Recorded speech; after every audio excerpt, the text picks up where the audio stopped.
Votre attention s'il vous plaît. Cet élément est en lingala et en swahili.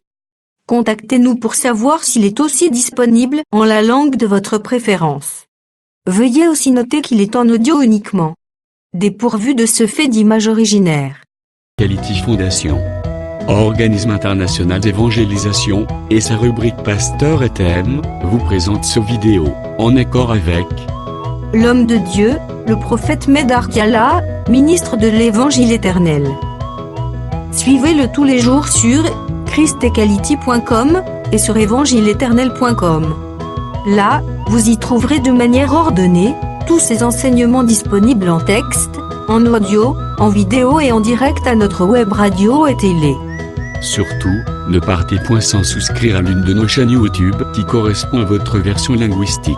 Souscrivez s'il vous plaît. Bonne édification au nom de notre commun Seigneur et Dieu Jésus-Christ. Amen.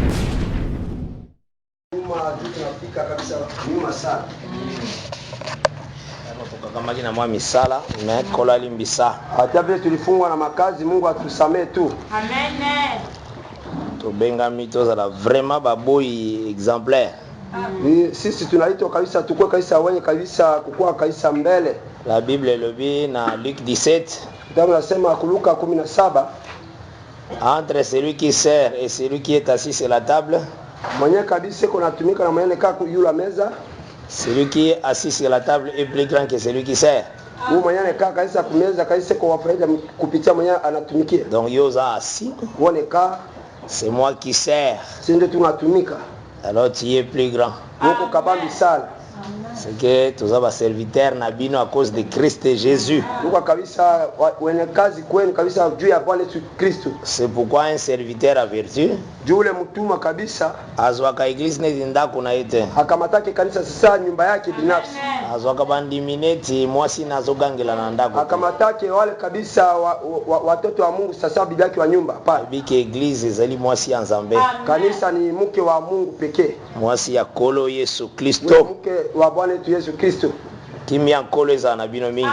Amani ya Bwana ikuwe pamoja nani. Seigneur Jésus, merci parce que vous allez mosungi monene bobateli na solo yondo pesi biso oyo tango ngolu na yo ezali longo na biso na nyonso na kombo kitoko na Yesu Kristo tobondeli boye. Amen. Amen. Que le Seigneur Jésus-Christ apambola moko na moko. Bwana Yesu Kristo abariki mmoja. Tozozwa lecture na biso. Tunachukua andiko yetu. Tutelemi pona kotanga. Tunasimama juu ya kusoma.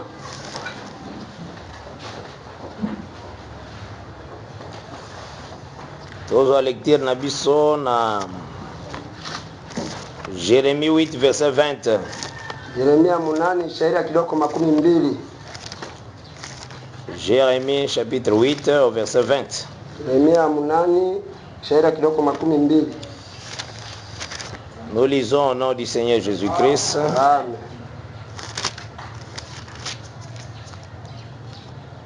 La moisson est passée, l'été est fini et nous ne sommes pas sauvés. Kolo a ajouté ses bénédictions aux lectures. Mungu aongeze mabaraka kwa andiko tuteka. Tozo solola sur les 4 saisons dans le pays d'Abraham. Tuko tunasumulia juu ya wakati ine kumuji Abraham. Parce que déjà tout le monde qui na Deutéronome chapitre 11 que les yeux de l'Éternel ezali sur les pays que le Seigneur a donné à Abraham. Du début de l'année à la fin de l'année. Et aussi à Lobi azopesa ces pays la pluie de la première et la pluie de l'arrière-saison.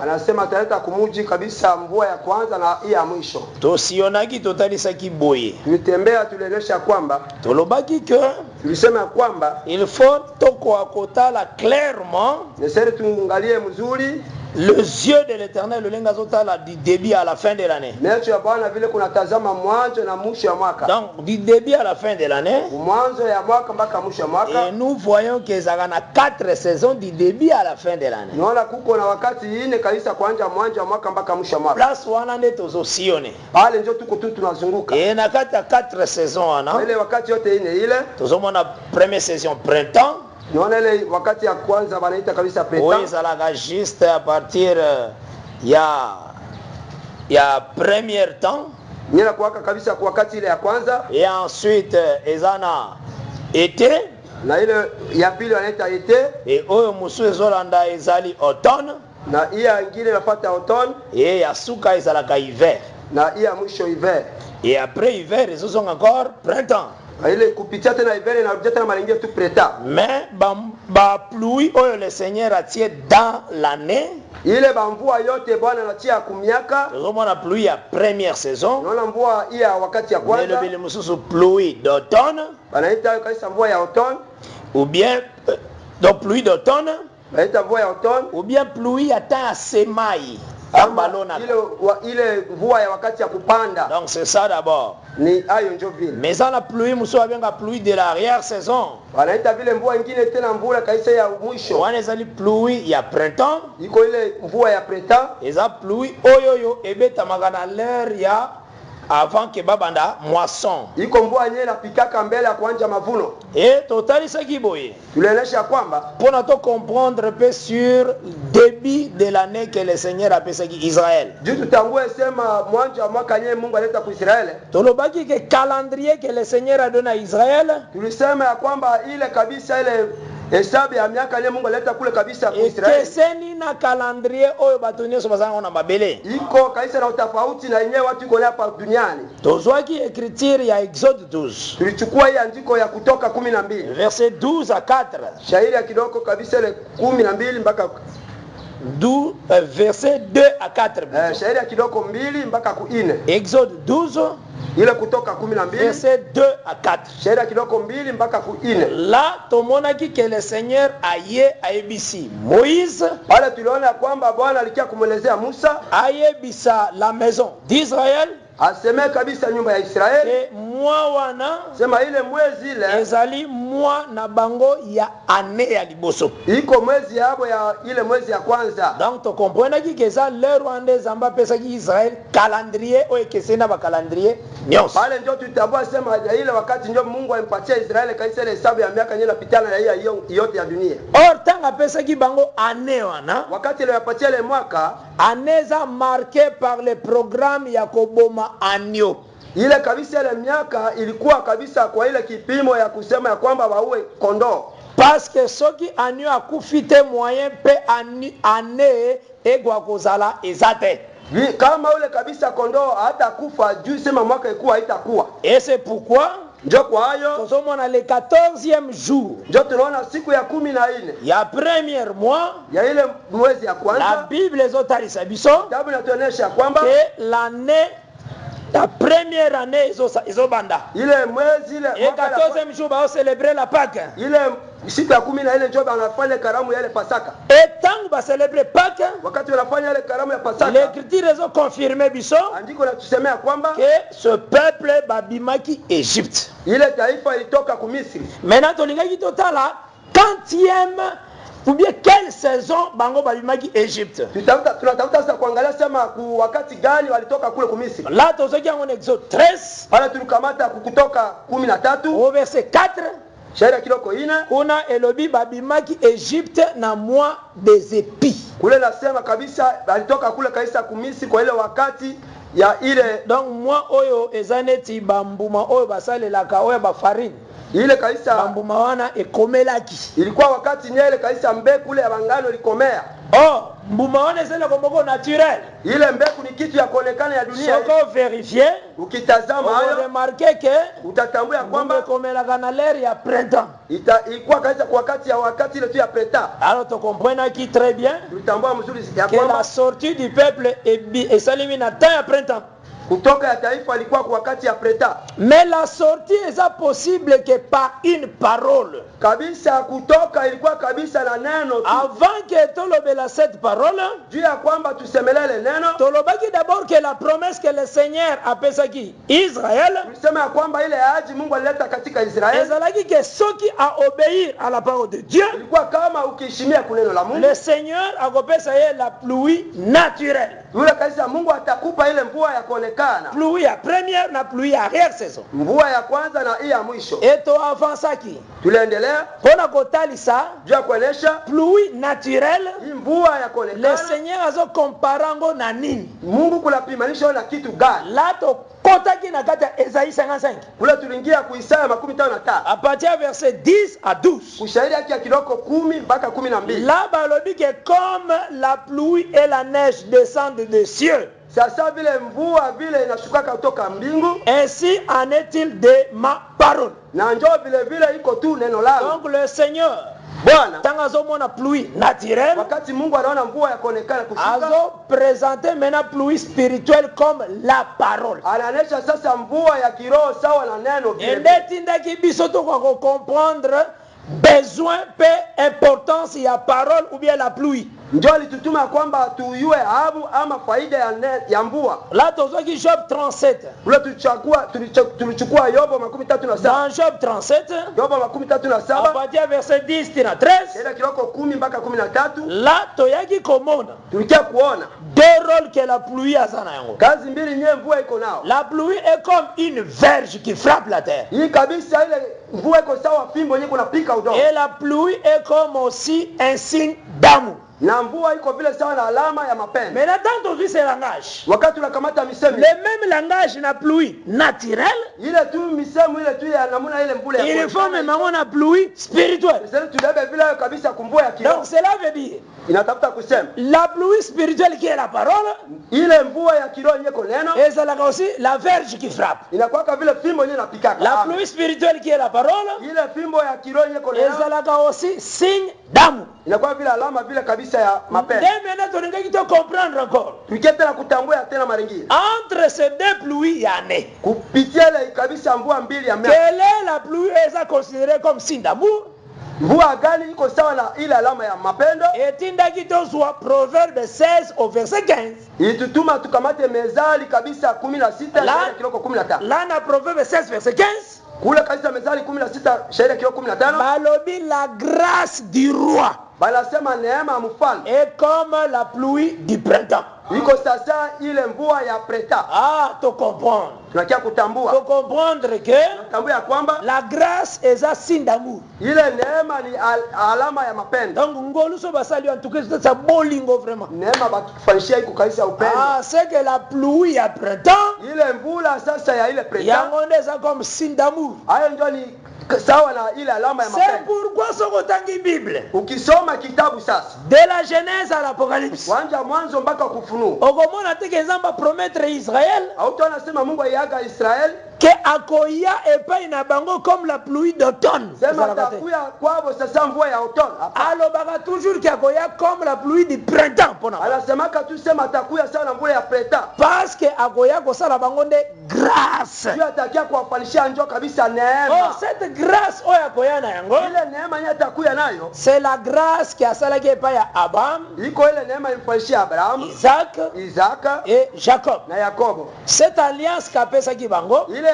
mapatano yenyewe alifanya nao, yango nde esalaki ke Israel abima na boumbu na Egypte. hayo ndio alifanya kwamba Israeli itoke kutuma kule kumisri. Voilà pourquoi le Seigneur asalaki ke Tazama vile kabisa Mungu vile alifanya, Israel abima na premier mois, sema Israeli itoke kumwezi ya kwanza, ezali na temps ya printemps. inyeko ku wakati ya preta. Et puis tozoki encore les écritures. Tulichukua tena andiko Tangu Moïse asilisi service na ye, wakati Musa anamaliza kazi yake, na Deutéronome 9, Kumbukumbu la Torati 9. tant tozwi yango, Wakati tunachukua hayo, tozotanga yango encore aujourd'hui, tutasoma tena leo, ezoloba boye. inasema ya kwamba À partir du verset 4, shairi ya kiloko 4, Deutéronome 9, Kumbukumbu la Torati 9, notez verset 4, shairi ya kiloko 4 ti na verset 6. mpaka kusita. Je lis au nom du Seigneur Jésus-Christ. Amen.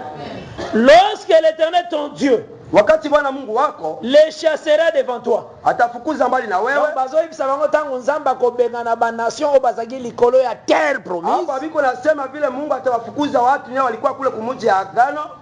Ne dis pas à ton cœur usiseme kuro yako c'est à cause de ma justice que l'Éternel me fait entrer en possession de ce pays. juu ya haki ama makazi yangu ndio Mungu aliacha kwamba ningene kabisa kwa hii mji. Simbanga malamu. Tumfuate mtumishi mzuri. Le Seigneur alobi bazokota te à cause de leur propre justice. Bwana anasema kwamba abakungia juu kabisa makazi yao ama haki yao. Alors tolobaki pona ko comprendre propre justice. Nisema juu kutambua kabisa ile haki yao ama kazi yao. Il faut tanga Philippiens 3 au verset 9. Nasari kusoma ile wa Filipo 3 ces choses ngana lingake koma neti nzembo tango zoemba Yesu napeleka ilikuwa sasa muimbo sasa tunaimbaka vile Yesu hapa. Tango zoloba yosa na facilité na yango. Wakati kunasema huko kanisa na teketeke yote. C'est très important. Ni kitu ya faida sana. Parce que parole ezali lettre que le Seigneur a komeli yo mwasi na ye. Juu kabisa neno iko kitabu nye kanisa Bwana akundikia wewe mke wake. Mwasi malamu foye ba maloba nyonso mobali na lobeli. Mwanamke mzuri nasema ajue msemo yote ne mume yake anamuelezea. Akozala teke wewe eteni yo nazana ngoposa te. Hata usema hii kanisa kipandi sita mobali akosilika.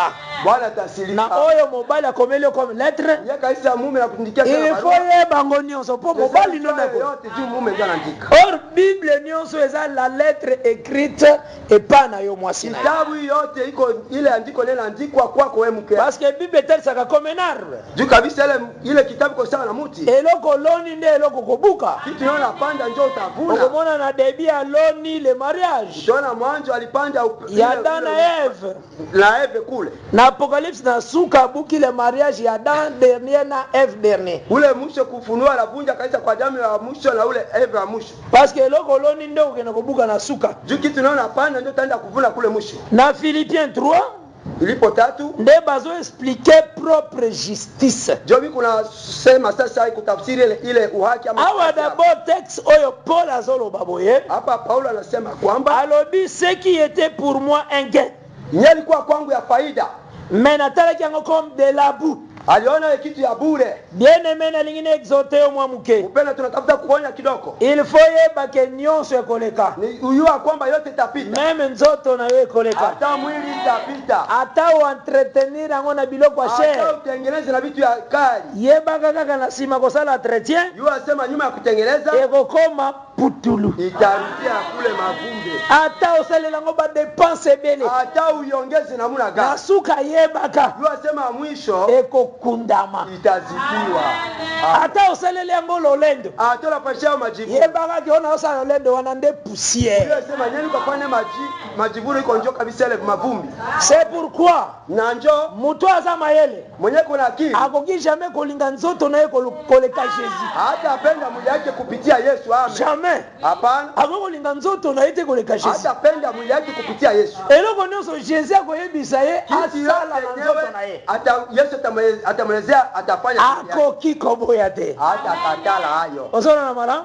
Amen. Neti mutu azwa Zamba ebisi mwasi alobi ke fo olataka ozipaka suki yambo sambela. Sasa Mungu anamwelezea mke sema zidaka kichwa yako mbele awe kuomba. Mutu azo comprendre te Paul azwaki yango wapi. Sasa mtu atambue kama Paulo alipata. Parce que Matthieu Paul azalaki koteya. Juma ubiri nye Paulo alikuwa na ubiri. Bazalaki ko vérifier yango na barulo. Balikuwa na tazama kule kwa buku. C'est ce que acte 17 ezoloba. Ni njoo kabisa Matendo ya Mitume 17 kuna sema. Bazo louer les juifs de Béré. Asema vile na verset 10 na 11. Ile sharia kiloko 10 ils avaient ba bonne habitude. Balikuwa na bahali moja. Yako linga ko vérifier kama kambu Paul azote.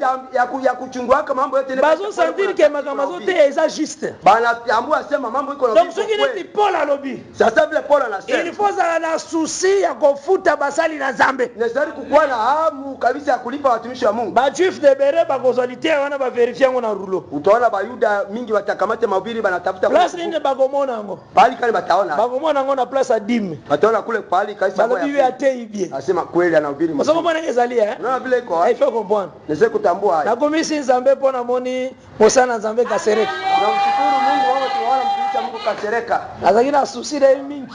Yeye alikuwa na hamu yake sana hata mimi. Bola pambola yo. Mungu akubariki. Ata bato balukio ezande batu. Hata batu bakutafuta kwa batu. Yesu azali. Yesu iko. Motema na yo eina mutata moko te. Roho yako isichukia hata mtu mmoja. Nzamba loba amwa la vengeance. Mungu anasema yeye ndio kaisa mali. Amwa la retribution. Yeye ndio kwa kile mali. Ezala kamalamo mutoko ta prison batu koko ta prison prison nzambe. Inakuwa mzuri mtu aingie prison kuliko kuingia ile gerezani ya Mungu. Wana communiquer pa bandoki. Pale kule elezo kujua baloni. Prison nzambe za ndenge. Kasho ya Mungu gereza kiko matata sana. Nzambe soka lingi asalo mabe. Mungu akatafuta kufe mbaya. Ako permettre parfois toucher mwana na yeye. Atapenda kwa tu ataruhusu mkuze kwa mtoto. Parce que nzamba pesa yango vraiment nzela. Juu Mungu anataka kwa njia. Ko toucher pe mwana na yeye. Mkuze kwa mtoto yake. Ozona na malamu? Mungu apata mzuri. Neko kana sateke nzamba tikio. Usidhania kwamba Mungu anakuacha. Wanaweza communiquer. Iko lezo. Ko kazateke nzamba tikio. Usione kwamba Mungu anakuacha. Aloba à moi la vengeance. Anasema yeye ndio mwenye kutomboka. À moi la rétribution. Na yeye ndio kunalipa. Soko zandoki. Kama kumlozi. Eke oyepo o attaquer mwana nzambe. Juu unakuya kwamba juu umfuate yule mtoto wa Mungu. Tango uzokota na ndako na yeye. Wakati kunaingia kunyumba yake. O sentir kaza protéger te. Wewe kabisa unafikiria kwamba yeye akuchungwa yake. Kondimate kaza protéger te. Wewe unasema kwamba akuchunga bora. Kolo na yeye alinga créer embuscade. Mungu hata atakapokupatia mteko amen. Asali netike. Anafanya sasa. Asali netika hata tiki mwana. Amen. Po Juu alobaka ke oya ko toucher mwana nanga toucher prinel aliso na. Anasema mleta mkuta mtoto wake iko mwenyewe anakuza. Parfois tango zo combattre zo lialia bato. Wengine wakati kuna pigaji kuna kulaka. Ono sentir oza à l'aise. Unafikiria uko mzuri. Ecclésiaste lobi. Mobili anasema Comme la sentence. Sawa na donc etumbu. Sawa na ile kabisa za. Nikolo na mabe oya bato oyo bazo sala. Juu ya watu ubaya nje watu iko nafanya. Ezo umele zoko kisamana note. Iko na gawa na yaeneshe kwanja. Motema ya muteza na facilité ya kutika la gana mabe. Kabisa roho ya mtu kabisa iko kabisa teketeke. Na sana besoin vraiment natangango. Mtumishi wa Mungu tusomee. Sana besoin vraiment natangango. Nous sommes plus que vainqueurs. Tuko kabisa wewe kushinda. Eloko moko te ko lengi sabiso. Hakuna kitu unaweza kutetemesha. David alobi atabo ye bele bino batamolili. Daudi anasema tamu kikuya mingi avec Dieu na kotaye bino en pièces. Kabisa na Mungu pamoja kabisa mtakuwa ya bure pa. Sasa eka communiquer kama nzambe. Ninataka njoo eleze maneno ya Mungu hivi. C'est le Seigneur tosakana kana ngote. Iko Bwana tucheze yake. Soki moto azomona ngo netike vio photo sakana nango. Kama mtu kuna sema uzima hii tucheze na. Obundisi mwana nzambo sentir que bien. Unapika mtoto wa Mungu unasanya sema unafahamu. Mengana yebisi yoke nzambe na yaza vivant. Unakueleza sema Mungu wake iko na uzima. Mtu msako mbona kate. Mtu ngine atambwa. Ndenge nazolo ba malobo nazolo bango par défi. Sasa kabisa baba kwa nasema na yebi eloko nazo sala. Anayo kitu yako nafanya. Hata mtu azalia wate. Hata mtu haiko hapo. Oya za mtu molili wazo combattre au Eve. Azo yokanga. Huyu mweko mtu akika ndio kupigasha kazi. Je te dis au nom de Jésus. Nakwambia kwa jina la Yesu Kristo. Azoka o nazolo basikoi. Unasikia nyewe mtumishi kunasema sasa hivi. Eza tout un défi. Iko kaisa ni msemo. Parce que togo sakana na nzambe te. Hatutamchezea Mungu. Et puis likambo ekoleka ka boye boye te. Kitu haitapita tu hivi. Biso tokolimbisa. Sisi tutasamehe. Nzambe. Mungu. Ekomami ke inaandika kwamba de préférence okwera soki na maboka mutu ke na maboka nkolo. Ilistahili taanguke kumkono ya mtu kuliko mkono ya Mungu. Parce que ceux qui muto comprendre makambo te kama mtu kutambua maneno hii pona mwana nzambe ko kwena maboka nzambe za bien ke na maboka batu wana kabisa mtoto wa Mungu kunguka kumkono wa Mungu iko mwana nzamba tuka kule ku Mungu ata problème akoya kana maboka nzambe ata maneno ya Mungu eza bien pona ye iko kwake mzuri donc nzamba ko beta ye ma beta ye na ulenge ya effacer hata mpika juu kusema hivi msaaba hapana akobete na bolingo atampika na mapendo ndani memo nguna me adui kweno na boka ba jugement ba tuke na maboka nzambe amen.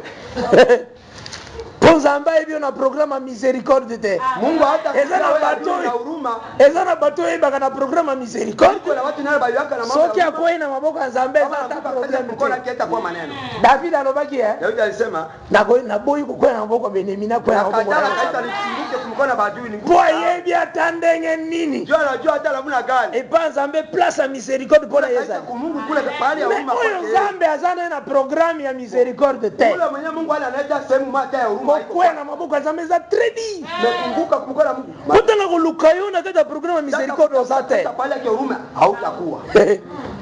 Sorta gifle kozwa. Ile hali ya kofi utapata. On comprendre que nzambe wana azalaka. Utajua vile namna vile Mungu anafanya. Basakana kana yete. Aba mcheze yake. Tozui Ecclésiaste 3. Unachukua Mhubiri 3.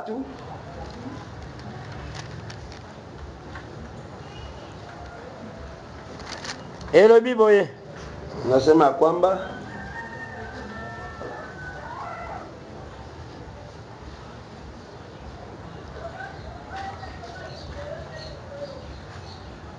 Ecclésiaste 3 Mhubiri 3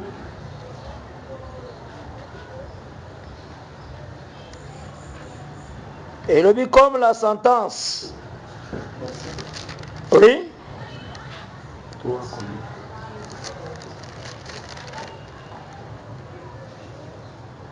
Ces choses faut nazwaka yango na ozongo apata hayo.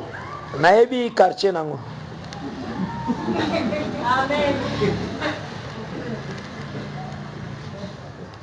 Ah, c'est très important. Comme la sentence dans la vie. Na mabeo batu bazosala. Mobanye watu yuko nafanya Ezoumela Zambe azokobeta bato te. yuko nagawa na Mungu kabisa apike watu.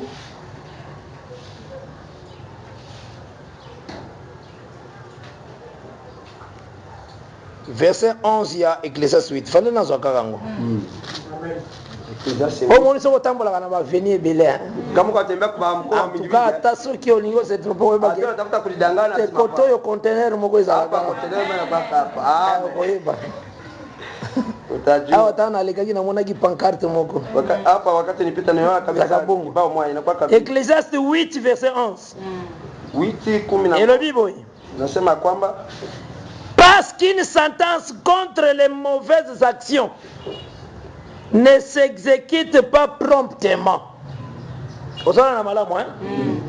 Lokola etumbu sawa na adhabu likolo na misala ya mabe juu ya makazi ya mabaya. ezosalema mbango te donc bato basali mabe mbala moko bamoni Bon, Dieu a agi. makazi ya Mungu anatenda pale pana anajibia hapa. Le cœur des fils de l'homme s'est rempli en eux du désir de faire toujours le mal.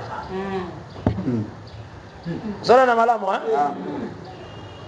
Zambe azalaka dans la colère. Mungu iko kabisa. Il y a des choses oyo esalema sur la terre Nyela paka pa kudongo mabe salemi ubaya inapanikana. yo motema no eza mokuse ya Nzambe te. Wewe roho yako nyoka paka mfume. Ukasaka Nzamba bosani Unazasema Mungu anasema ayebi anajua. mouvement nyonso ekosalema sur la terre. Ile kabisa hali yote Zamba anajua. Mungu anajua. Mutu nyonso akokota na complot pona kuatake mwana Nzambe. Mtu yote nyata ingia kabisa kumakutano mafulani ya kumpiga Akanisa teke Nzamba longolo yangu abosani. Zalia kwamba Mungu anataka kutosa wewe na sababu hapana. Nzamba hivi. Mungu anajua haya. Mais yo Nzamba lobi limbisa. Mungu anakuambia tuwe samehe. Benir batu bazali komodi. Babariki binyebi kuna laana. Les gens qui te combattent, Yebi kuna kupiganisha. souhaitez bango du bien. Kaisa wa Mais ye moko alobi, yeye peke à anasema moi la vengeance. yeye anasema À moi la rétribution. yeye anakasirika Parce katika kangote. ya chake. Je pense aux zones na malamu. Nadhani kunafuata Ah. Et nous croyons que le Seigneur oyazo batela biso alala katani mbakate.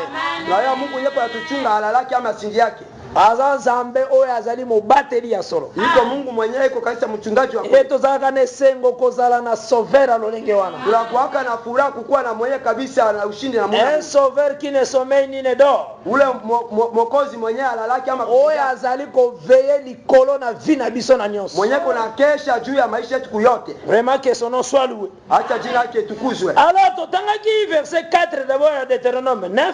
Tulisoma shairi 4 ya Kumbukumbu la Torati 9 Pe tozosangisa yango na Philippiens 3. na tunachanga na Wafilipo 3 Tangu Paul azoloba wakati Paulo kunasema oyo ezalaki mpo na ngai du gain yote ilikuwa kwangu sawa ya natalaki faida. yango comme de la boue. Aliona sasa kitu ya bure. Frère, il faut pesa importance na parole. Ndugu nasema kuleta faida Il kuneno faut la Mungu. être comme le frère Paul. Nasema kukua sana ndugu Paulo. Aza un bon exemple pour nous les chrétiens. Yeye kaisa kwa kaisa mwalimu mzuri kwa tu. Ayebaki koelever vraiment la parole de Dieu. Aliona kaisa kuinua neno la Mungu. Et atalaki tout comme de la boue. Aliona yote sawa ni ya bure tu. Même la loi, amonaki akolanda ba principe la loi wana déjà Christ s'est accompli makamba. Yesu sasa kumaliza mambo yenyewe. Et alobi aussi. Anasema tena Bit na ye ile kabisa sababu ezali yake azala trouver na kati ya Christ iko ndio sema ajikute ndani ya Kristo. non avec sa propre justice. Haiko pasipo ama uhaki ama makazi yake. Qu'est-ce que cela veut dire? Natafuta kusema kitu Eliko gani? tali saboye. Natafuta kuonesha kwamba azala teke mutasu sambela isikuwe ya kwamba sasa mwenye kuna hapa abanda komibeta katolo po azokoya na lisumu te aanja kupika kifua sema yangu kaka kina zambi. donc ce qui a trouvé que sa propre justice na ye anaona asema kabisa asema ile kaisi konjo ya kwake. mais alobaka que soki naza debout ce n'est plus moi qui vis c'est Christ qui vit en moi. Anasema kama mimi nimesimama leo imara haiko mimi ndio niko naishi ni Bwana Kristo ndio. Donc na eloko nyonso asepela kosefase po élever Christ kitu yote anapeleka tu kabisa atoeche yao yani mbali juu amuinue Kristo. aboyi azala trouver en Christ avec sa propre justice.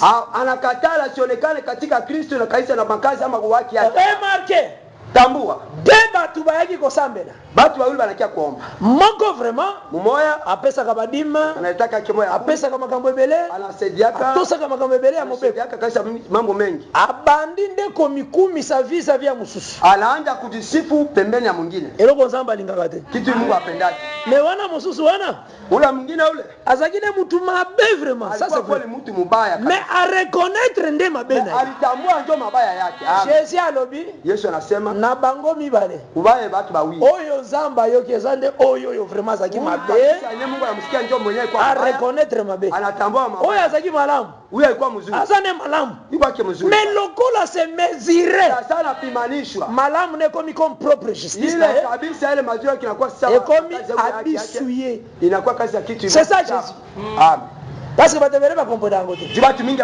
c'est ça le Seigneur ndio vile Bwana wana zalaki ne vraiment bien bala alikuwa ke mzuri azalaki très bien alikuwa mzuri azalaki ko banga zambe alikuwa mkopa azalaki na comportement bien alikuwa na apesa kape bambongo d'église tout ça analetaka basa vile kula anapaka mais lisumu na epo se mesurer na zalo kola oyo mais kabisa zambi yake tu alipimanisha sema siko sawa huyu c'est ka sentir que ndenga zobika wana ezandi na makasi na ye ala alifikiria sasa vile kunaishi kwa nguvu yake Jésus abwaki justice na ye Yesu anatupa makazi mais wana azalaki vraiment mabe mais yule alikuwa kikweli mubaya kabisa kweli mais lokola mikitisaki sasa alijishusha mais zamba lobi yende ayoki Mungu anasema yeye ndio Mungu anamsikia sana mala et donc ye a présentaki sa propre justice yeye akuonesha makazi yake mais oyo mususu a présentaki justice na ye ule kabisa alionyesha makazi yake peke oyo mona kana ba église ya bato nyo naona kama kanisa ya watu soki azui confession ya muninga na ye akapata tu kutuba ya mwingine alors azana souci ya détruire muninga na azobetela ngo ba frère kabisa amharibu mwenzake sema fulani alikuwa donc c'est un homme oyo azosala na propre justice iko mwenye kazi kwa kutumika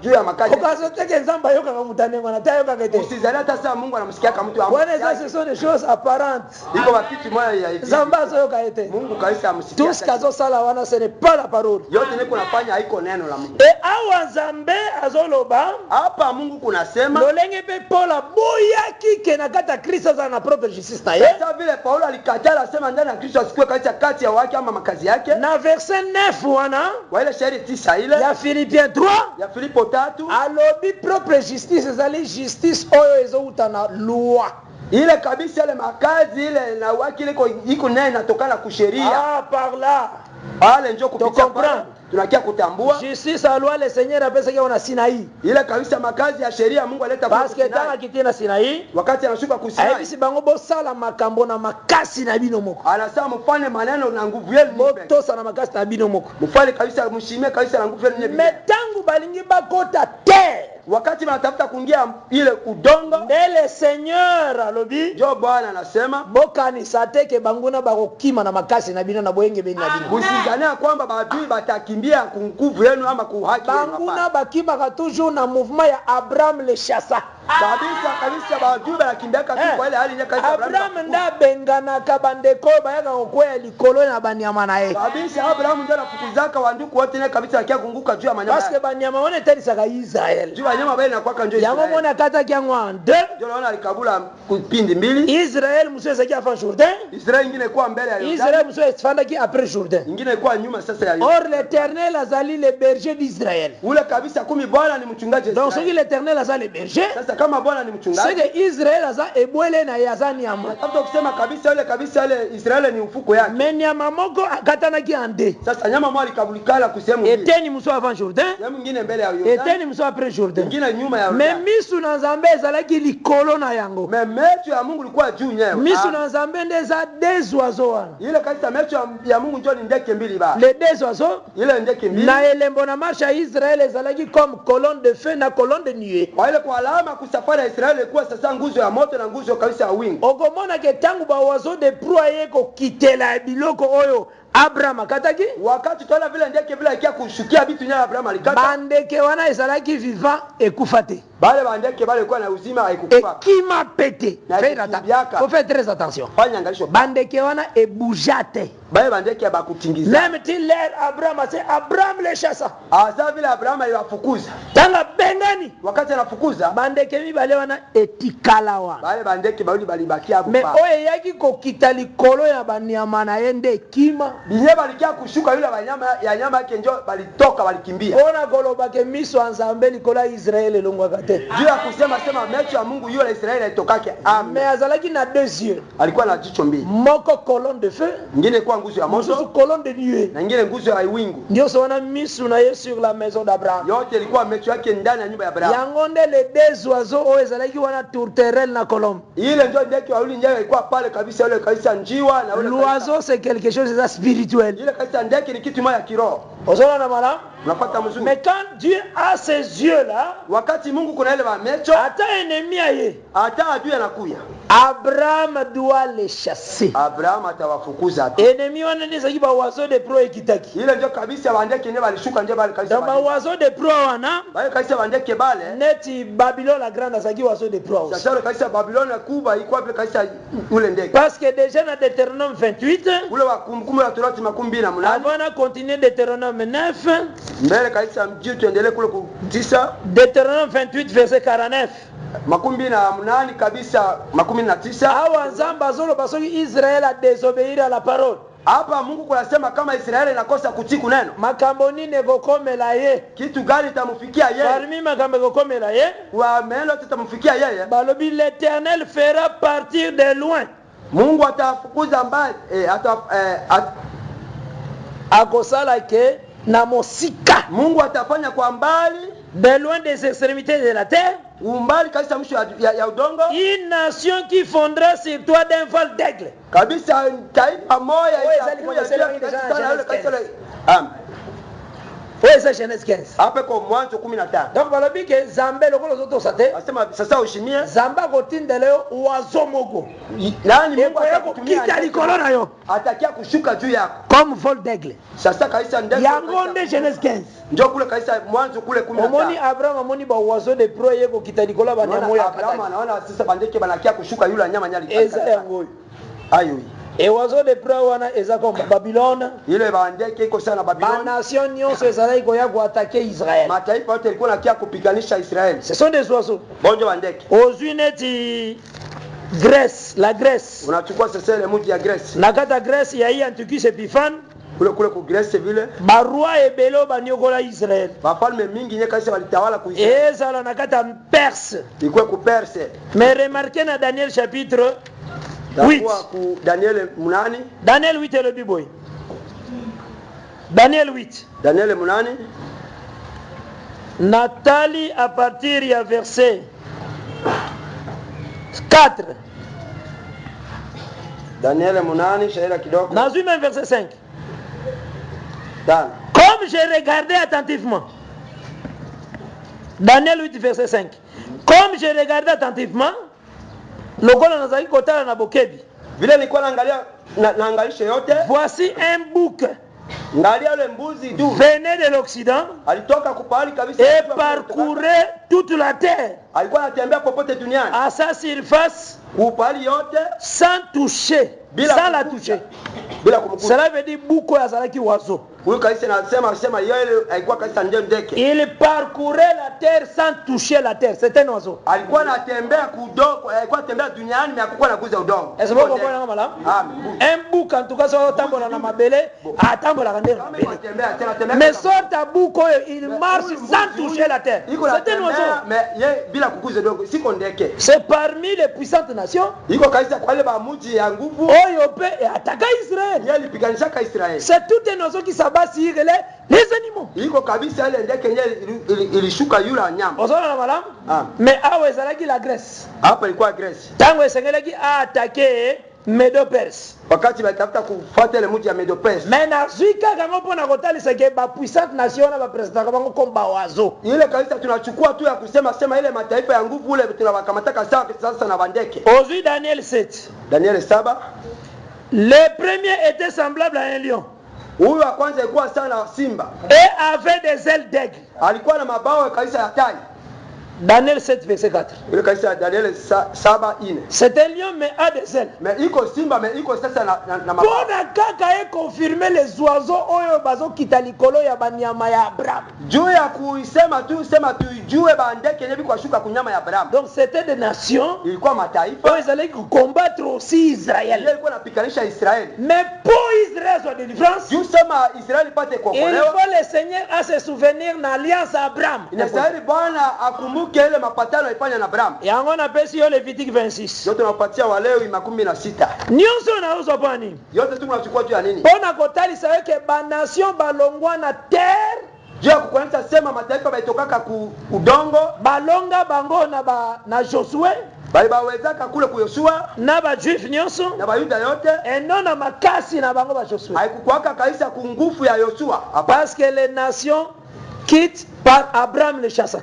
Juu kabisa mataifa ilitoka juu Abraham ibafukuza. Je pense que dola na malamu. Nadhani tuko napatana mzuri. Abraham le chassant. Abraham ndio ibafukuza. C'est par là que na kwa hivi bazaliko quitter. Balitoka. C'est ce que Seigneur Simba. Ndio vile ukamate pa. Na pesi livre nini? Lévitique 26. OK, merci. Walawi 10. Ces choses eza pona bino. Hii kitu iko juu yetu. Quand on lit beaucoup, wakati tunasoma mingi, 2 Timothée 3 eloba boy. Timothée wa pili 3 lisema kwa. Nakutana batu moko lobi tango sote ya pesa ba verset mukepo eko kima. Baba yetu ikutana leo tunasema kama iko bili sema unaleta verset mingi tabakimbia. Soko tuni conseil wana zokia kuna verset menani. Ukamuuliza sema ile kabisa onyo ile ulipata ku verset kani. Oh bon, selon betido yo ba yekoli na ba théologie. Patana na mafunzo hapo ya kumtafuta Mungu. Ni ko servir lipa mingi te. Sema usitumikele mkati mingi. Servir lipa mukepo batu basimba. Asema tumikele tu mkati kidogo tu batu bakamata. Wana zako za assassin? Ile kaisa huko kaisa kwa mchoyo. Vraiment. Lévitique 26. Walawi 16. Makambo na lobaka yoka kaka. Zalande présent chaque fois. Kwa ndio hapa usingalake baba. Au fur et à mesure osoyoka wana. Uyaka tu ozo compléter connaissance. Huko naongeza kaisa ujuzi. Bala moko zui yango mobimbo yebi. Kamata mzima inabakia kwako. Tangu Israël azo confesser. Wakati Israël kuna tu. Parce que oye délivraka Israël c'est la confession. Juu neno kwa waka Israël iko njo kutubu. Amen. Soki église ezobo ya confession kama kanisa la katala kutubu c'est que bazo tikala na bango na boumbo satana. Inatafuta kusema biko nabakia tu kutuma ya shetani. Parce que chemin ya Nzambe c'est la confession. Juu kaisa njia ya Mungu ndio kutubu. La confession on peut faire ça à tout temps. Kutubu ko bitu ya wakati yote haiko. Exactement kwa la confession. Haiko sasa tutatosha. Confession c'est la vie des enfants de Dieu. Kutubu ko uzima kabisa ya maisha ya watoto wa Mungu. Na yebi ke nazalaki na porte moko na fongolaki place Paul akenaki kozwa kolata foulard. Na yebi parce que kaisa mahali ba tulayua kule yo tambola aka nanga nena okay. Tembe tu la mtumishi vile kwa tuli. Amen. Na yebi na ngai. Tunajua eti. Yo nde tambola kande nanga. Wewe tutemende la mtumishi pasi mo. Lévitique 26 Walawi 16. Ezo ngene kotali sebiso boye ke. Naonyesha kwamba verset 40 ils confesseront leurs iniquités. Asema watatubu kabisa mabaya yao. Yango kumona Daniel atubelaki masumu. Kabisa Daniel alitubu kabisa dhambi yao. Frère, il faut aimer à confesser aux amutu. Upendake kwa kutubu bandu. Sœur, il faut aimer à confesser. Dada penda vile kutubu. Kumona mutasari mtu mabe mazoko akolobadeke pardon. Anampa mtu mame atambua hata kusema wewe kulomba usamehe hapana. Uza nani Jésus? Huko nani Yesu? Pourquoi la phrase wana nde Jésus atikalaki kolobate ko bana ya abadai musala. Tisuka. Ile msemo ni cha kusema katani. Jésus na munakona tika kolobate ke pardonne moi. Ya kusema kasema nisamee mimi hata. Poya za libango 6 heures kolekate ni kolona. Ile kaita ile. Mais biso nyonso. Monsieur bot. Phrase wana faut ezala na kati. Sema ile ni kwenda Yesu. Tango hivi magana kati na tesi uzo se rivaliser na ye. Wakati kaisa inatoka ndani yetu kabisa kaisa iko sasa mwenyewe kaisa unaendelea. Mtu mmoja masoka sana ndaku na mwasi na asali mwasi mabe akotika na kolobate limbi sanga. Mwingine kwa anabiake kulimba asema hata usamee. Seke Jésus mususu nde ye wana. Ye atoka Yesu mwingine. Toko benga ye kimbangu. Atozo kotelemela ba kimbangu. Yonde kimbangu mususu Anasema kimbangu mwingine yo. Parce que kaka Jésus. Juu Yesu. Nde Ye. atikala koloba teke pardon moi. Ya kusemaka kesema Jésus. sema unisamee hapa. Na vina ye. Atuke bibate. Hakusemaka. Mais ceux qui payent yo peso bibate ha. C'est que oza Jésus mususu. Nazaro uko vile Yesu mwingine. Oui, tata merci. Et oza vraiment ka Jésus mususu. Wezani Jésus tanto tanga ye. Juu wakati kwa En tout cas yeko koma kateler bokalo pardon. Unisamee hapana. Maintenant yo pe koma katelo ba pardonne-moi. C'est que kimbangu. Wewe na kibangu. Amen. Donc osomona ka ba kimbangiste musika. Uko bora watu wa kibangu tu mbali. Osomona kama musika. Uko bora mbali. Amen.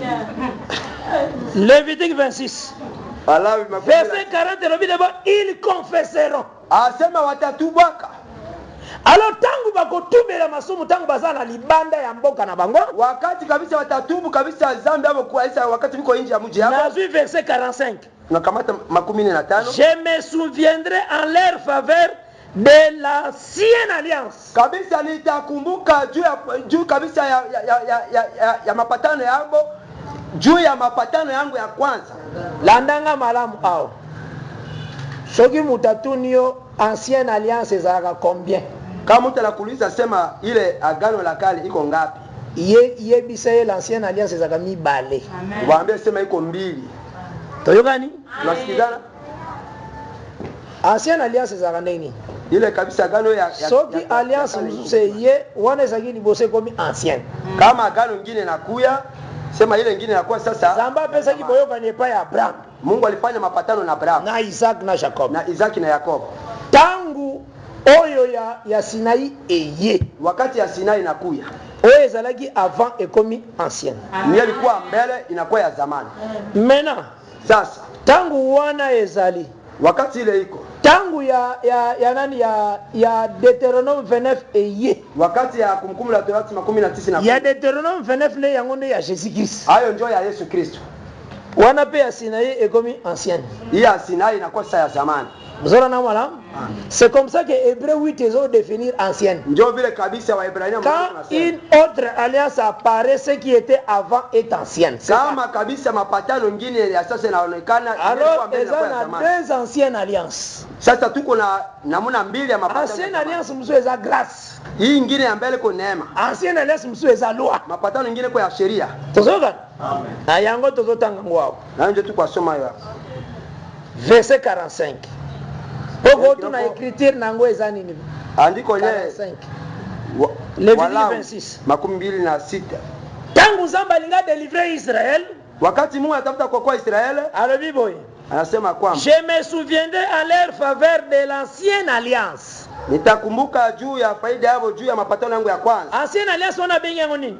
Ile ya kwanza ile anasema kitu par laquelle je les ai fait sortir du pays d'Égypte.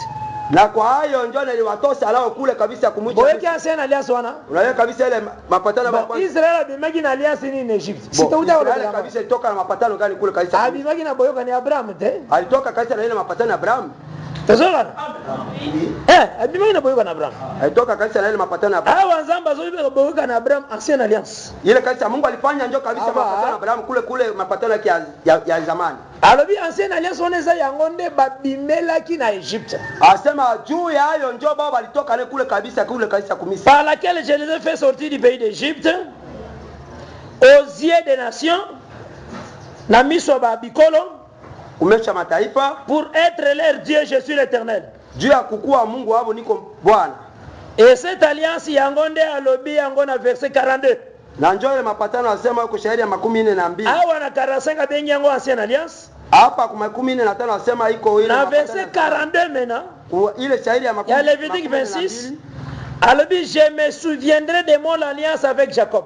Asema ninakumbuka sasa kwa mapatano yangu na Yakobo. Je me souviendrai de mon alliance avec Isaac. Nakumbuka sasa kwa mapatano yangu na Isaac. Et de mon alliance avec Abraham. Na ile mapatano yangu na ule Abraham. Et je me souviendrai du pays. na mitakumbuka c'est ça l'alliance à se souvenir hayo ndio kasi ya kukumbuka yango ndio alobi yango na verset 42 ndio anasema kule kwa maintenant alliance osalaki na Abraham na Isaac na Jacob nyalifanya na Abraham Isaac na Yakobo nde na 45 abengi yango ancienne alliance ndio kule ku 45 nasema iko mapatano ya zamani ya mbele. Il y a deux anciennes alliances dans la Bible. Iko kabisa na ile iko agano la kale iko mbili kule ku kitabu. Faut la page na Bible kama kule très important. Amen. Popo faut côté ya kaka ancienne alliance moko. Nasema tu iko jule moya. Ah. Taona pesa verset ancienne alliance mzusu. Ndio tunakupatia kaisi ile verset. Donc c'est que natafuta usema na kati na yango ndani nyewe ile fona yo oyeba boye na sero juu ya kwamba likambo nzamba lobi na Deuteronome 9 kitu nye Mungu anasema kule kukumbukumbu la Torati 9 na verset 4 sheria yake kiloko ke akobenga na ba nation non à cause de leur propre justice asema atawafukuza kabisa mataifa iko juu kabisa ya makazi yabo utabenga na ba nation za Abraham le chassa mwenye anafukuzaka ba mataifa iko juu Abraham nde boyoka ni Abraham iko ndio mapatano ya Abraham yango nde benga na ba nation ndio anafukuzaka mataifa alors nazalaki kotali saboye tunaeleza kwamba tant nous avons le sur la justice wakati tulikuwa sema juu ya makazi ya na lobaki boye sema ya kwamba un enfant de Dieu mtoto wa Mungu akomipe sa valeur te liboso à parole hata jiletesha sema yeye anakuwa na faida kupitia neno hapa liboso c'est lui qui est assis sur le trône mwenye anakaa juu ya cheo bazwaka ba motole na bango bazobwakela ye bana kamata tunakamataka bataji yetu tunamtupia respect ile heshima amen honneur ndeyo ile wewe ndio heshima biso tuza pamba tuko bure mituna biso tutanase lokumu zwa lokumu ale simba kamata en réalité kwa ukweli vina yo c'est la parole uzima wako ndio neno tango zokende wenzi wakati unaenda kusoma zalaka na bitide wana zoezi ozokende somba jeep unaenda kununua ile jeep tambola na frère Paul tembea ndugu Paulo ozomwana akoyede yo popo pona eloko malamu atakutokea tu chague kitu ya mzuri oli okoti na arranger unaingia kuongoza kusomba eloko moko za se ununue kitu moko dada tambola na frère Paul tembea ndugu Paulo okomona ke okose déranger te hautakuwa mwenye kujizuiza okepa tayari unaenda kule kutayari okenda Paul amen tango zotumba wakati kwa shole zala ensemble tango vene na tayari boye na Paul na pembeni na Paul vile pembeni c'est ça maintenant tango zopesa modèle wakati baita modèle kika pe Paul ya biso ke boye te acha Paul akujemea amen papa entre temps na pale okomona ke ozopesa mena parole valeur makasi ale ndio unaleta sasa ile neno heshima yake kabisa sala nyonso eza na mabele vanité de yote kukunia iko ya kupita ya bure même ma chère ekokende yote tapita nyonso yote ni ya bure kolinga te kosacrifier la parole à cause de tout ça usitafute sema hivi uache neno juu ya babitu le monde et sa convoitise passeront hii dunia tuko naona na mambo yake isa première plante isikwe kitu ya kwanza okomona mutu esengo na yeye zande ba mesh utaona mtu faida yake njoo ayaze tena kama nepese kama saki oibi suki nzamba saleli unaona kaita yale ni Mungu ezana bien hivyo kwa vizuri pale papa suki nzamba saleli mundela kwa sala ngote amen ezana valeur pour les mesh kutika ile est-ce que sokutana na mundela asali suki boko maintenant eloko eza na valeur aussi ozibiango unazibia tena hayo ausitaki kwa kilo nzamba azomona vraiment mtu aza insensé hein unaona Mungu anatia mtu kwa pumbavu aza vraiment insensé kwa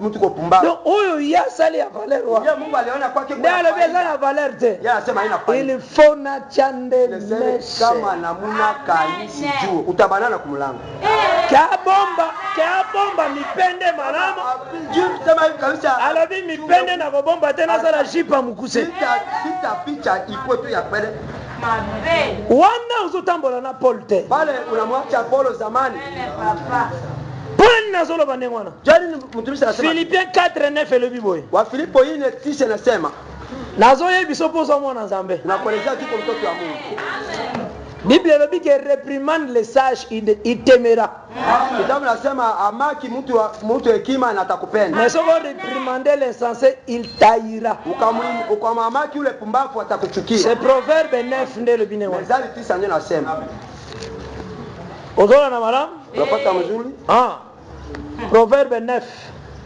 ndio elobi ne wana ko bana verset 1 Maintenant, si vous avez Philippiens 4, ukakamata sasa ile wa Filipo 4 au verset 9. ila kiloko 9. Proverbe 9, aujourd'hui 1 tina verset 9. Autant yango. Ah, on a vu Philippiens 4, verset 9.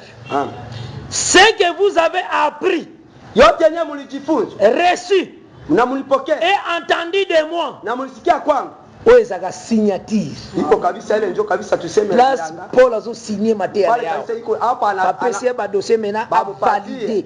Analeta heshima njoo hapa. Et ce que vous avez vu na nyewe mliona à moi kwangu, pratiquez-le. mtumikie hayo. Alors bien on impératif. Analeta kabisa donc on tient comme un ordre, un commandement. Anatia sasa kwa amaki. Et le Dieu de paix sera avec vous. Na Mungu amani atakuwa pamoja nani. Donc soko tuni poni na pratiquer makambo Paul alobaki. Jua ni kaisa natumikia. Réponse ezali nzamba kozala nayo. Jibu ko tu Mungu atakuwa. Donc soko boyi ko pratiquer wa Paul ateyaki nzamba kozala na te. Kama unakatala kutumikia nye Paul alisema Mungu vile atakuwa nawe sasa Waislamu basema. Yo za moi sio komi prédicateur femme. Unaona kwa mwanamke na kwa mbibi. Huko na. Mais tu n'es pas ensemble avec Paul. Le Dieu ne sera pas avec toi. Na Mungu vile atakuwa na wewe. Tala ngalia ndakwa nyumba ezalaka na etape oyo batongaka oyo babengaka fondement. Inakuwaka na wakati nyewe banataka kujenga bao bayaka nsima bakosala par rapport à fondation. Kaisa nyewe bakiaka nyuma banakiaka fondation te nde kosala par rapport à kotombola mur. Ile kaisa ile msingi ndio tunasema isimamishe ukuta. Oh, fondation yosalema par rapport à mur. Unaona ile msingi konjo kaisa mur nde kosalema pona ezotala nde fondation ndenge za. Ile ukuta iko angalia ndio msingi kule. Tangu bakotia yo likolo ya fondation wakati banakutia yule msingi bakotia niveau ba mesurer batala soko fandi bien par rapport à fondation. Kufuatana na msingi. Soko fandi bien te bako bouger fio. Kama mtu batakutingiza tena. Badingisi sous bien kutingiza tena mzuri. Par rapport à fondation. Yule kufuatana tu na msingi. Paul azolo bana 1 Corinthiens 3 j'ai posé les fondements. Paul anasema kwamba aliweka msingi. Litiene zande fondement. Mahubiri yake konjo. Maintenant ya biso dit eza ce sont des gens qui bâtissent dessus. Bon, si ya biso kaisa tu kuna jenga yule ile msingi. Donc ya biso bako bana ko assistango na par rapport à wewe. Niza kuangalia kama iko mzuri kama haikuenea. Boucher libanga wana ya mtu wana. Kazanda nini? Chani ko. Sio simbite longo lango. Kama libanga msusu kule. Omona ne ba tongaka. Omona mtu. Omona tika azala susite ya sima osombaki. Omona ko songa boki ona. Kamata ile atupa kwa kule. Sasa leta ile kule. Talaka tangu batongaka. Ngati vile batongaka. Problème neza ile kuoneza là par rapport à fondation. Kule patane na msingi. Oh, Paul a posé les fondements. Na Paul aleta aiweka msingi. Ozana na mala. A posé les fondements lobike mwasi abana kocha parir te. Kaisa alisema mwanamke asijingalishengalishe ili kutia choko. Mutu tako yako shanjango. Ata oza specialiste. Ke tango sa mosala. Wakati unapaa kazi. Soko lobi soleil kita. Tomoni ba soleil kiti totali koleza te. Tunangasema yulu haiko. Keso oza mosala tomoni bala moko line kiti. Ira tu kaisa mwezi na shuka. Line ezali kolote. Sasa huku soki otelemeli Paul tu n'as pas dit. Kama unamsimamia Paul tu n'as pas dit. Hauna Mungu. C'est ça l'écriture. Ndio andiko lile. Assigner le bique soko na lionga na lobi. Kabisa asimokapata nyeme na le Dieu de paix sera avec toi. Atakuwa pamoja na wewe. Alors Paul azongi likambo ya fularu wapi? Sasa Paul alikamata mambo ya kitambala kufinika wapi? Parce que le Seigneur abenga la chevelure comme sa gloire. Juu Mungu anataka kaisa nyele sasa utukufu yake. Sa chevelure comme sa gloire. Nyele ziko sawa na utukufu. Quand le Seigneur ebisaki atindaki Nathan pa ya David, wakati Bwana alimtuma Nathan kule kwa Daudi, tangu David azoki likanisa kotongela ndako, wakati Daudi alikamata mafikira kumjengea nyumba, David azoki likanisa kotongela ndako, Daudi anakamata ile mafikira kujenga nyumba, Zambe pe atindi Nathan keno yebisenga ipe na kotongela ndako. Mungu anamtuma vile Nathan mwelezea sema me ya Nzambe zalaki akokreele ndako. Mungu alisema kaisa atamtengenezea ya David alobaki je bâtirai pour l'Éternel la maison. Yeye kaisa Daudi alisema nitamjengea. Mais ya Nzambe alobaki que Nathan va dire je créerai la maison pour David. Mungu alisema nitamtengenezea Daudi nyumba. Ase que maison oyo David akosala bato maison oyo Nzambe akopesa David bata mabele bakopesa ngote. Kabisa nyumba yeye kaisa Mungu atampatia Daudi batu dunia bata. Parce que benga ki maison wana il va créer. Juu alisema ile nyumba ile sema ataumba. Mais ya David ezalaki il bâtira. Ya David ndio atajenga. kujenga. Ozola na malam 2 Samuel 7. Samuel ya pili. Parce que 2 Timothée 3:16 elle dit que toute écriture est inspirée de Dieu. Amen. Utile pour enseigner. Soko lingo enseigner pesa biso écriture. Kama unatafuta kutufundisha tupatie ba maandiko. Raisonnement na yote. Haiko mafikiri yako. Donc soko lingo enseigner. Kama unatafuta c'est l'écriture qui est utile pour enseigner. Wasema ile andiko ndio kazi kwa faida. Olingo convaincre batu. Kama unatafuta kuconvaincre c'est batu. pesa écriture. Andiko. Parce que c'est l'écriture qui est là pour convaincre. Andiko tu ndio kujia kuweza. Non, mutu alingo convaincre sans écriture. Unatafuta kuwezesha mtu bila Mais maandiko. alingo convaincre pour ça la lettre na université. Donc ayikola koloba mingi. Sasa usa kujifunza kusema mingi. Le fait kayebi ba verbe mingi. Juu na kusema mingi vitu amlefu mrefu. Asa na ba mot ebele. Kuna ba maneno yenyewe mwingine hata sikia. Alors na ba mot on suone ko faciliter pour convaincre. Wale kaita atakuzurumu naye. Mais pas nzambe zande écriture. Mungu konjo andiko. Alors Bible na 2 Samuel 7.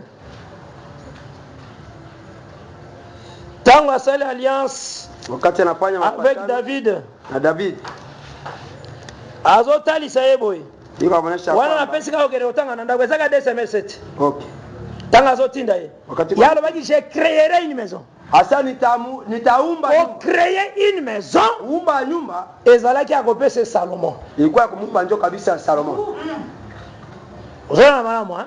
La maison là c'était Salomon. Ile nyumba ilikuwa Salomon. Parce que c'est une créature Iko kitu inaumbwa. qu'il va créer Nyata umbwa qui appelle ça maintenant David. ndio amupe Daudi. Yango moni so tangi Psaume 113. Ukasoma Zaburi Balobi na 13. il donne une maison à celle qui était stérile. Kumwanya alikosa kuzaa.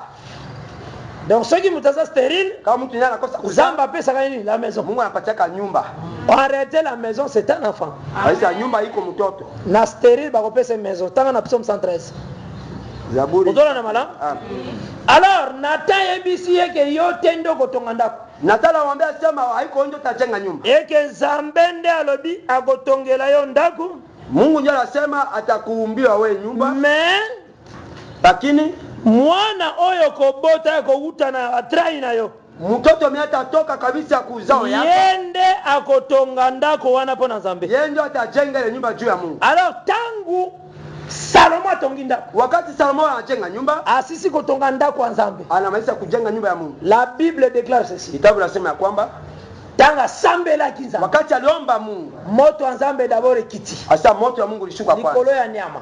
Juu ya nyama. Après élever la gloire de l'Éternel. Na inasema utukufu ya Mungu. La gloire de l'Éternel. Utukufu ya Mungu. Et remplir la maison. Asema ilijaa ndani ya nyumba. Or la gloire c'est la chevelure. Akumi sasa utukufu ndio nyee.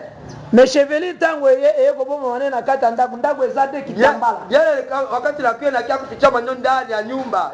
Nyumba ile ndio kitambala. Amo. Tosoka na? Ndako ezate kitambala. Nyumba ndio kitambala. Gloire bomo na kati. Utukufu na fichama ndani. Estola na mala? Israel nenga salaki wana? Israel modele kwa pale. Bazalaki ebele. Balikuwa wengi. Mais bazalaki na mutu moko une seule tête. Balikuwa tu na kichwa moja tu. Tête na bango ezaki nde montagne Sion. Ile kaisa kichwa kilikuwa kaisa mlima Sion. Esika oyo temple ezali. Pali nye kaisa hekalu ilikuwa. Ozola na malamu? Unapata mzuri? Esa bosi manga malamu. Amguza mtumishi mzuri. Mena ezalaki soki batosi te. Ilikuwa kama watu heshima. Nzamba zakola ka Israel na kokato kovo. Mungu kaisa kwa anasema nitakukata kaisa ligongolu. Amen. Yango moni Paul alobi. Paul anasema c'est une honte pour la femme ya kokata chevelure. Aya. Paul ni alobaki ne wana. Bon Nzambe azaki kokatisa par punition. Juu Mungu alikuwa anakata juu ya adhabu. Donc en réalité il sera kata soki te. Aisa dada atakata nyele.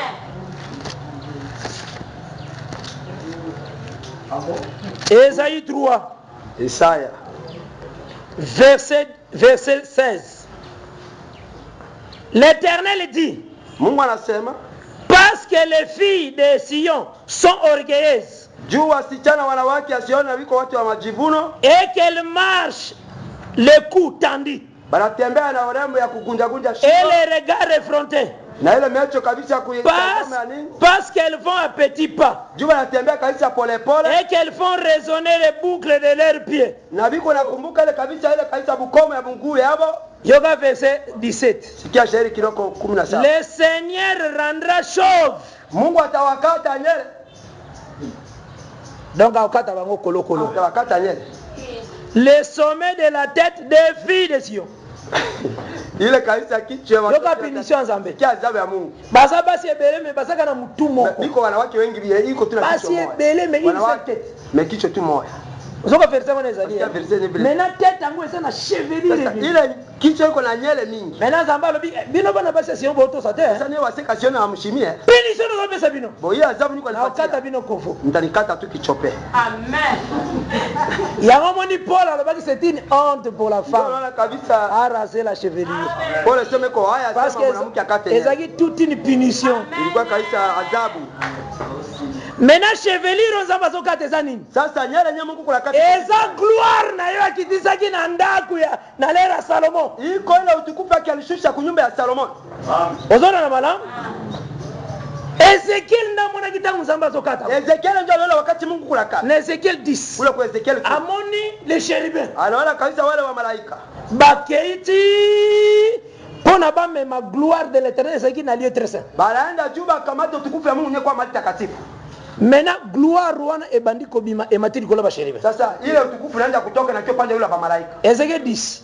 Ezekiel 10. Ndeza ki accomplissement ya Isaïe 3. Ndio ilikuwa kabisa verset 16 ile kabisa tatu. Nzamba la kaki kakokata bango kovo. Juu Mungu ebalaka sasa tabakata kichope. Bosoki déjà soka kati kovo. Wakabakata kichope. Importance ya kosipa kwa les asute. Ile heshima ile ama potangu déjà soit ki gloire wana. Wakati anakamata ile tukufu. Nde atindi Nebukadnezar yako kuna fulani. Kyo tosele kitambala. Nebukadnezar yoko sa temple. Akia kungusa sasa. Pour importance wa temple ça depo. Et comme déjà kovo. Tu n'as pas kichope. Oh là là. Amen. Amen. Merci. Yango 1 Corinthiens 11. Yango 1 Corinthiens 11. Mutoka zakaka Paul azokia kwa ndengu wana azobeta kwa neti masolo. Sasa Paul alipatula tu yake alitunga. Haiko kutunga iko kweli. Uzoona na mala? Donc yango balobi que la femme il faut azala na longue chevelure. Ndio wanasema mwanamke nzera kwa kazi anyele mwa mrefu.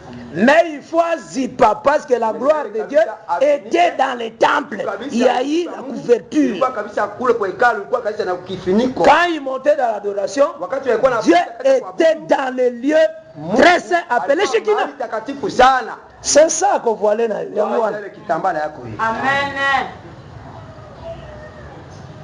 Maintenant toute l'église. Sasa kanisa nzima. Oyo azosala azoboya kuobéir eloko eza 1 Corinthiens 11 n'a pas dit kabisa kuheshimia yenyewe iko kwa Korintho 11 hana Mungu. N'a pas dit. Église bao sambela basi mitu polele. Kanisa ile biko naomba hata wanawake kitu wazi. Ils n'ont pas dit. Hawana Mungu iko vile. Parce que Paul dit dans Philippiens 4 verset 9, ce que tu as vu à moi, ce que tu as entendu, ce que j'ai dit, ce que tu m'as vu pratiquer, pratiquez-le et Dieu sera avec toi. Amen.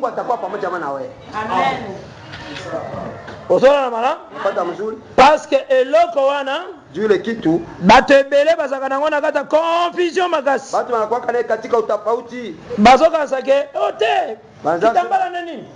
Talaka kitambala. Ela tu kitambala. Azoyeba musindo makambo te zo uta. Ayuwe kilinjini ya maneno bandugu. Azoyeba te. Ayuwe. Place musindo makambo zo uta. Mahali katika kilinjini ya maneno nyingi kunatoka. Ozona na mala? Unapata mzuri. Comme méprisaka enseignement te au profit nzoto na yo. Usizaro wake fundisho juu kabisa ya faida ya mwili yako. Otali moto azotongisa elamba azoyebisa mata yerike sala patune moyo mwa kitamia sasa walitesaka pale hivi. Ekitao fanya hivi. Donc ni kwa shona mabele mona na. Amen. Mena moto na mabele zo mona na. Kembo haleluya. Ozana ngozo mbela nani? Nzambe? Wamwambia nani? Vous croyez que le Dieu de paix est avec toi vraiment? Avec tenue ezali sans pidé. Okasi ke nzamba ça? Na yo? Na we. Oyo esengi ki olata avec pidé. Nyena inasema ubale kabisa hali mwa mzuri. Yo zo méprisant. Huko na dharau. Toi tu crois que Dieu est avec toi? Wewe kasi unazasa Mungu na wewe. Ozo pesa valeur na corps na yo ke na parole. Unaleta faida tu kumwili yako kuliko neno. Tu penses que Dieu est avec toi?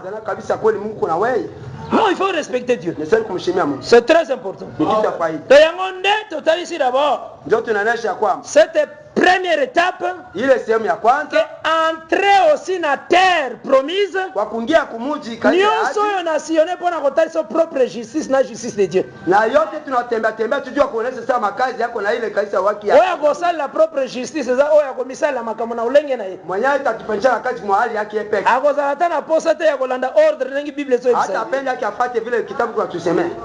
Zamani. Mais oya kolanda justice de Dieu. Mais hata apata nyeko kabisa ya Mungu. Akolanda nengi parole so ibisa. Hata apata njoo nene kuna pata iko la. Sola na mala. Akoyeba ke parole ngalo baka parole yo eyaki avant biso no tobota. Hii neno hii kwanja sasa tunazekana tu jana. Eyete pour persécuter. Hayo kukiaka sema juu iko. Biso ndio tokoti na payer parole totesa mibeko payer parole. Ndio tunaingia kumuji ya neno tushimie sheria ya muji ya neno. Soko koti mboka bato tosa po fanda bien. Ukaingia kumuji ya batu ishimia juu ikali kule mzuri. Tuna ba situation ezakana kata territoire. Ulize kabisa bien kwa ile mugi. Ukuya kumuji. Yo koti payer parole. Unaingia kumuji. Na payer parole mwasi ateya kati. Kumuji ya neno mwanamke ahubiri yake. Ubio bimino libanda parole. Ubio unatoka kwa nje ya neno na bako déranger te. Neto sali parti politique nayo. Sasa hapa kule ba oh nani mkonza parti politique? Nani ndio kule iko? President neti Manga. President kama fulani. Bako déranger te. Osali parti politique, osa president Manga. Uko kule. Bako déranger te. Metango yeo bimio berger. Wakati unatoka tena mchungaji. Okolemba biso. Utatuchoka. Poto ko bonutari soka ke longwa wana sinoke na faire. Toka senyo. Lobi soko yiki biso tolbiso longwa wana sinoke na faire. Toka senyo kumata. Amen. So sambela na église au mwasi ateya. Kama kunaomba kwa kanisa ni mwanamke. Tangu bolingi bo chasser balien. Wakati unatafuta kusukuma. Lien ya iboso sande berger wana. Premier lien kumfukuza yeye. Lien ya liboso ko chasser. C'est cette femme là qui vous prêche. C'est premier lien faut boka bana nango nde yango. Po e comme mabino na enfer. Premier lien de yango. Ya kwanza njoo. Kwa mwana mtu se distraire po. Azalaki ayako ko mtu pasi abiki. Azalaki ko bota taboti frère. Dieu répond même dans la désobéissance. Mungu anatibia hata meme wakati kukosa kutia. Na kopeso des témoignages. Tutapatia shuhuda mbili. Le Seigneur a vu Moïse. Mungu anamwambia Musa. Alors lui parle au rocher. Asema sema kujibu. Na nombre 20. Kule kuesa Moïse a sangisi l'essentiel. Abeti. Anapi. Alors lui ce peuple rebelle. Asa taifa ya Est-ce que de ce rocher sortira-t-il de là? Kwa hiyo itatosa maji. A désobéir hein? Anakosa kutii. Mais Nzamba pesa maji. Mungu aitosa kwa tu maji. Mais na sima Nzamba rapidité ye na Aaron. Récupérer. Alors bibino mbale na Aaron ko kota te. Nina alors na mtu ingi. Wanaweza hii kokota tena pays naturel, il faut faire très attention. Mais na wewe likolo baza.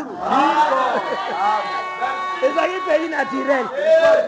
Nde azaki na besoin face bango na se. Et là si vous comment comprendre. Ndalo biboko kota tena pays naturel. Si tomonaki Moïse kuna transfiguration. Na Matthieu 17.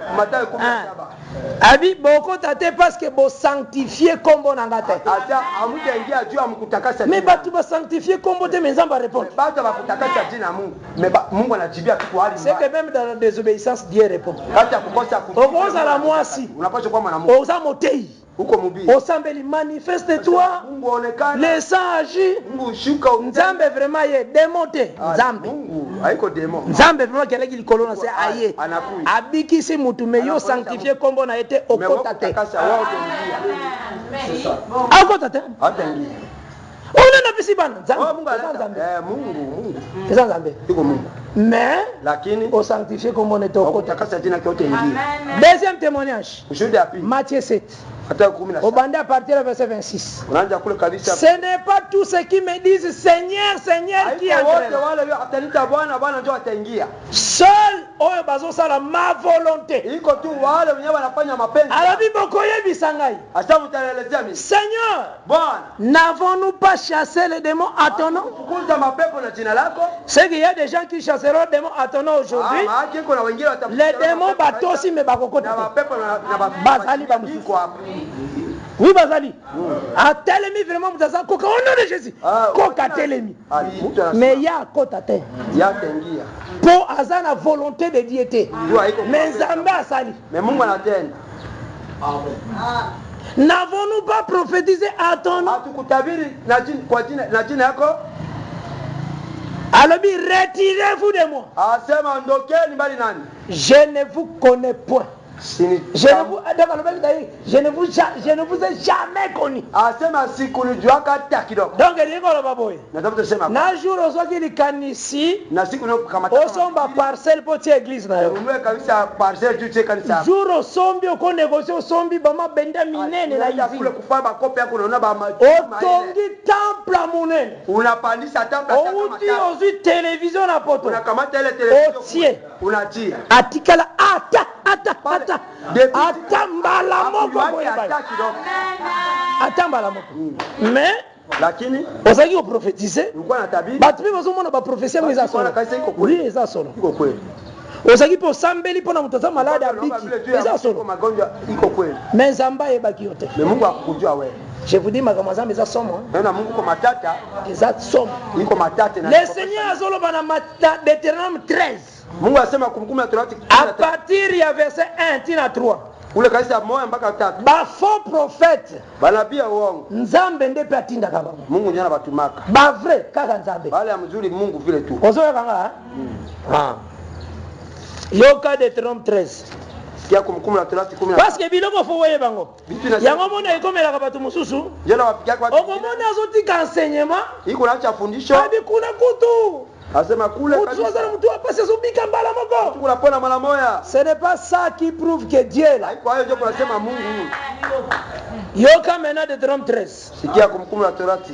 S'il s'élève au milieu de toi un prophète, kama nabii moja akionekana ndani yenu, ou un songeur, ama mtu ya maonyo, qui t'annonce un signe, mwenye anakuonesha alama mafulani, ou un prodige, ama maajabu mafulani. Wana nazana Deutéronome 13. Tuko Kumbukumbu la Torati 10. Natangi déjà verset 1. Shairi ya kwanza. Maintenant na comme na verset 2 de Deutéronome 13.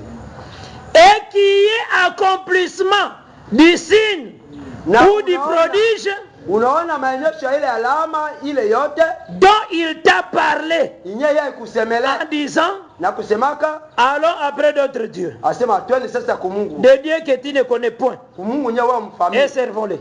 Na twende donc awe saboyi hapo iko hivi. Soko moni musakoli moko atombwa mimi na kate na bino. Nabii mwa akikia alokuonekana ndani. Asakoli pe. Anatabii. Ndeko na ngai. Ndugu yangu. Na 5e mwezi mikubanda yo. Ule kabisa mwezi 5 mimba itakuwa. Ndeko na ngai. Ndugu yangu. Mwana anaweza na problem wa kodika. Mtoto wako kazi kwa meno moja hivi. Ndeko na ngai. Ndugu yangu. Telema na kama na Yesu Kristo. Simama telemi pe. Tunasimama vile. Alobi prodige ça lebi. Anafanya anasema anapata.